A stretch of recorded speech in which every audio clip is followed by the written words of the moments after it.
भारत के बिना आजकल पूरे विश्व में कहीं कोई पत्ता भी नहीं खटकता है। ये पता है ना आपको कि यदि आपको हमास से भी सीज फायर करना है तो उसमें भारत की, तो आप बात समझ रहे हैं ना कि खतर भारत के सामने क्यों झुका। कंपनी में नौसेना के ये 8 पूर्व अफसर काम कर रहे थे। ये कंपनी टेक्नोलॉजी और कंसल्टेंसी सर्विसेज प्रोवाइड करती थी, साथ ही कतर की नौसेना को ट्रेनिंग और सामान भी मुहैया कराती थी। इसका फलस्तीन का मसला हल होने के बाद भी पाकिस्तान के इजराइल से ताल्लुकात ठीक नहीं हो सकते। कश्मीर का मसला हल होने के बाद भी पाकिस्तान के इंडिया से ताल्लुकात ठीक नहीं हो। कतर में फंसे भारतीय नौसेना के 8 पूर्व अफसरों को लेकर एक बड़ी खबर सामने आ रही। खबर है कि कतर कोर्ट ने मौत की सजा पाए इन पूर्व अफसरों की अपील स्वीकार कर ली है। पाकिस्तान से क्या सुनेंगे वो कि इजराइल को नेस्तो नाबूद कर देंगे।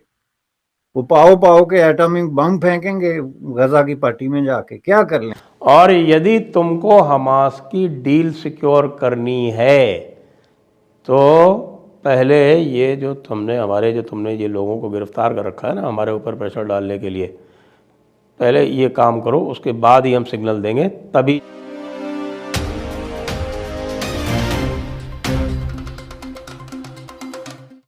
कतर में फंसे भारतीय नौसेना के 8 पूर्व अफसरों को लेकर एक बड़ी खबर सामने आ रही।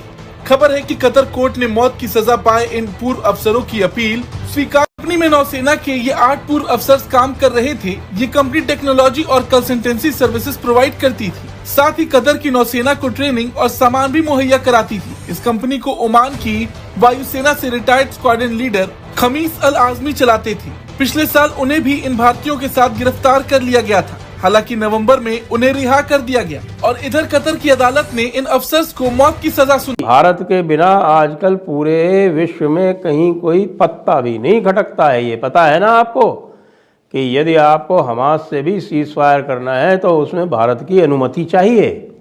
क्यों चाहिए?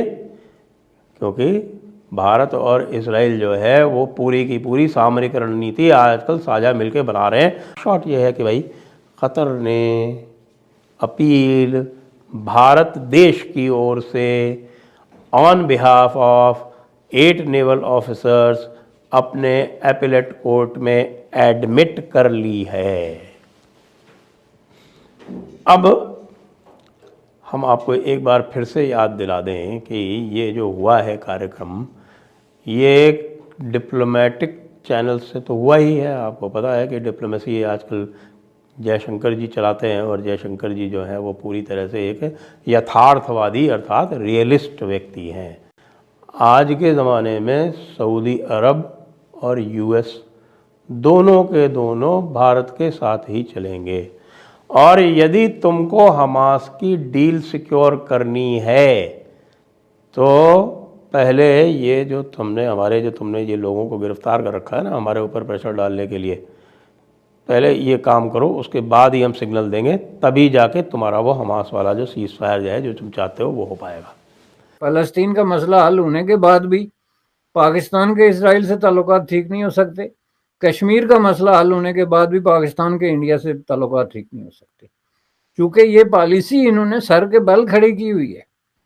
ये पॉलिसी बुनियादी तौर पे रॉन्ग फुटिंग पे है, इरेशनल है, इलॉजिकल है, जिसके लिए कोई दुनिया की डिप्लोमेटिक हलकुम है उसके लिए कोई जगह नहीं।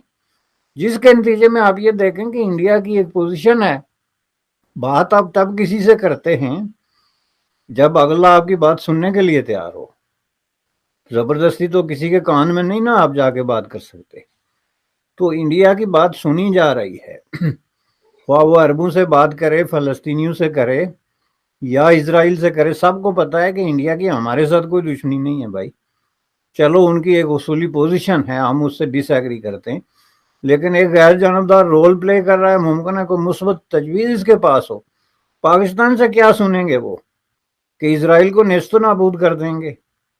वो पाओ पाओ के एटॉमिक बम फेंकेंगे गजा की पट्टी में जाके, क्या कर लें। देखा जाए तो ये पूरे भारत के लिए बड़ी राहत की खबर है। बता दें, इन अफसर्स पर कथित तौर पर इजराइल के ये जासूसी करने का आरोप है। इनकी गिरफ्तारी के कई दिनों बाद तक भी इस मामले को गुप्त रखा गया था और कतर में मौजूद भारतीय दूतावास के अधिकारियों यूएस ने उसके कान में जोर से कह दिया है कि बेटा अगर इस बार गल्फ़ कंट्रीज़ ने या जीसीसी कंट्रीज़ ने इस बार तुम्हारा ब्लॉकेड किया ना, तो वो तुम्हारा जो वो बैठा हुआ है चाचा, हम तुम्हारे बाप हैं, लेकिन वो जो चाचा है यानी कि भारत, वो भी इनकी सहायता में आएगा और हम कुछ नहीं कर पाएंगे, क्योंकि हमें चीन का हिसाब किताब करना है और चीन का हिसाब किताब भारत के बिना हो नहीं सकता। हमें हमारी जो लॉजिस्टिक्स की लाइन है, जो सप्लाई लाइंस हैं, उनको हमें चीन से हटाकर रिलोकेट करना है। उसके लिए भी हमें भारत की आवश्यकता है।